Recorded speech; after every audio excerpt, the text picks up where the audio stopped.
Evil Morty has been one of the most popular characters in the series. He became a fan favorite ever since his debut in the 10th episode of the first season. We know almost nothing about him or his past, but in the Rick and Morty comics, one character appeared who has a very strong resemblance to him, and today I want to talk about Morty, who hated Rick. But before starting, I want to ask you all to like this video and subscribe to the channel for more. I hope you all have a great day. Now let's start the video. Our story starts in Rick and Morty issue 7, which was released on October 28th, 2015. We can see a Blade Runner type futuristic world where a mysterious character sits on the throne and talks to a certain doctor. He demands some kind of seed that will survive the interdimensional trip, and once he got that weird seed, his henchman took that scientist, most likely to execute him. Later, the scene shifts to another Rick and Morty universe where we see Rick and Morty playing with water, while out of nowhere, a virus monster appears in front of them and murders a Rick from an alternate reality. Its surviving Morty flees to dimension C-132, warning its Rick and Morty of an oncoming threat. Leaving the messenger Morty behind, the C-132 Rick and Morty escape to Universe 304X, a dimension in which no Rick has ever existed. This looks like the plan of Evil Morty. I really wonder if this universe exists in the central finite curve, and if it does, why didn't Evil Morty flee there? I guess the reason is that in that universe, Rick would still be able to find him, and he needed to teleport in a universe which would be impossible even for Rick's to reach, and that's why he most likely went to that universe. Anyway, I think the existence of this universe was a very good reference to Evil Morty and his plan.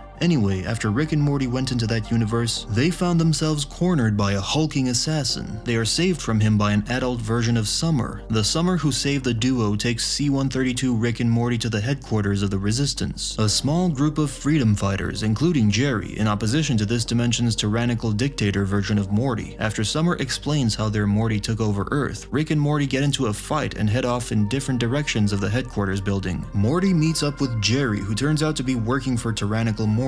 He holds Morty hostage with a ray gun in front of Rick and Summer and demands Rick to come with him. The two argue back and forth, and Jerry winds up accidentally shooting Morty through the chest. Rick pulls a gun of his own from his lab coat and threatens to kill Jerry, which he responds to by detonating a bomb. Rick wakes up immediately after the explosion, having survived. The alternate Morty is looming above him and knocks him out. Some time later, Morty awakes in Summer's apartment, having been treated for his gunshot wounds. She tells him that Rick is most likely dead as he was caught by her Morty, but Morty speculates he may still be alive. Rick is alive and being interrogated by the dictator Morty for the whereabouts of his portal gun. He insists it broke in the explosion. Morty does not believe him, but frustrated leaves him alone with Beth. Morty and Summer manage to infiltrate her Morty's lair, where she finds what she was looking for: a portal gun. Tired of the secrecy, Morty demands to know how she has one. She started explaining their history and said that several years ago, Beth brought Morty and Summer to the dimension 304X by using his father Rick's portal gun. There, Rick had destroyed their world, so they had to escape him. When they entered their new world, Morty became a scientific genius, but he chose to use it for personal purposes, such as his obsession with ridding the multiverse of Ricks. At some point, he decided to seize power as a dictator and never let it go, allowing it to corrupt him and drive him crazy. He created tools to look through realities, but not being able to travel there himself due to the low battery on the portal gun. This meant he had to find someone else who could travel between dimensions, namely Rick Sanchez from dimension C-132. Morty set his scientists out to create a monster to kill all Ricks in all dimensions, but this drove him to a fight with Summer and Morty to leave him and Beth. Summer tells Morty she plans to use the battery from C-132 Rick's portal gun to escape with C-132 Morty, leaving Rick behind. Morty objects, and she tells him that the only Mortys that survive past puberty are the ones who don't meet Rick's, that he is evil and Morty needs to give up on him. Her Morty bursts in on them, however, and the two confront each other. She tells him that he only wanted to get him away from Rick, which he argues back that she turned him into what he is, not Rick.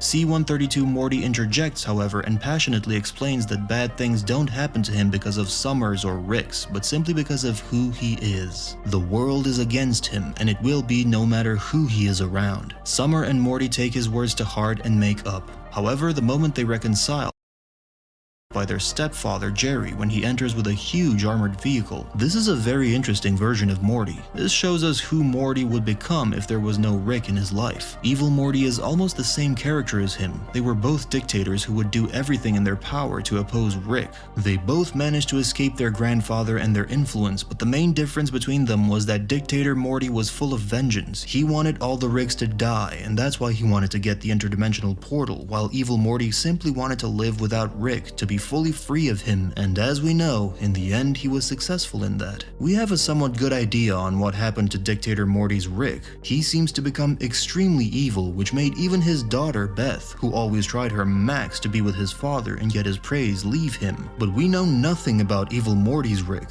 What happened to him? Why did Evil Morty become extremely hateful towards Rick? How did he get that smart? And how did he get the technology strong enough to control Evil Rick with his eye patch? What do you think about it? Let me know in the comments. A lot of people doubt the canonicity of the Rick and Morty comics, and they aren't connected to the main show, but they fail to realize that this is Rick and Morty, a show about infinite realities and infinite universes, which means it will be canon in at least one of the infinite realities anyway. But besides that, in issue number 12 of the Rick and Morty comics, Jerry discovers Rick's disembodied head in the garage. Upon seeing this, Jerry flips shit and exclaims that Rick is dead, whereupon the rest of the family see the head and proceed to assume that Rick is indeed dead and Morty is nowhere to be found, and they eventually come to the conclusion that Morty must be dead as well. With the sudden reality of Rick's death, Summer leaves the garage to be alone. When we next see her, Jerry and Beth are trying to console her with the fact that they still have memories of Rick and Morty. When they leave the backyard, we see that Summer was next to the graves where C-137 Rick and Morty buried their counterparts, the original dimensional selves, the same graves that Morty told her about. Even as Summer walked out of the garage beforehand, she quotes, or rather paraphrases, what Morty C-137 told her when he admitted that he was from a different universe by stating, "None of it matters. It's nobody's fault. The universe is meaningless, and stuff happens and people die and you miss them,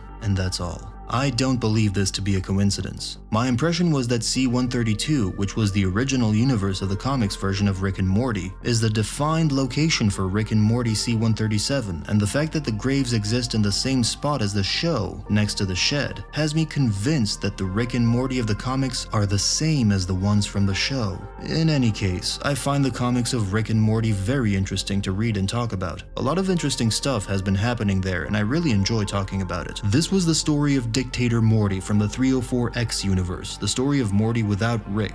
I really wonder if we will see him animated in the series. He was the main antagonist for 4 Rick and Morty chapters, and there is definitely enough material for him to appear at least for one episode, and I really hope that we will see him appearing in the series, along with Doofus Jerry and Scientist Morty. This comic introduced a lot of interesting characters and stories, and I really want to talk about them, but in order to make that possible, I need help from all of you by liking this video and subscribing to the channel. What do you think about this version of Morty? How much does he resemble the evil Morty that we know of? Let me know in the comments, like this video, and subscribe to the channel for more. Lonnie Bro out.